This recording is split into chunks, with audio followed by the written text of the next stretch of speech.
ಬರೆಯೋ ಪೆನ್ನಿದು ಮಡ್ಯ ಕೈ ಕೊಡ್ತು ಅಮ್ಮೋ ಗಂಟೆಯೋ ಆಗ್ಲೇ ಟೈಮ್ ಆಯ್ತು ಎಕ್ಸಾಮ್ ಎಕ್ಸಾಮ್ ಎಕ್ಸಾಮ್ ಲೀಕ್ ಆಯ್ತು ಪೇಪರು ಓದಿ ಓದಿ ತಲೆ ಕೆಟ್ಟು ಹೋಯ್ತು ಎಂತ ಟಾರ್ಚರು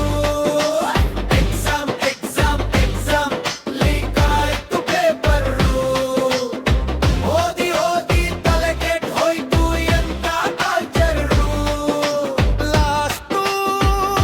ಬೆಂಚೆ ಜಾಲಿ ಮುಂದೆ ಲೈಫು ಗಾಲಿ ಎಲ್ಲ ಓದುತ್ತಿಬ್ಬರು ಬರಿ ಬಿದ್ದರು ನಂದು ಖಾಲಿ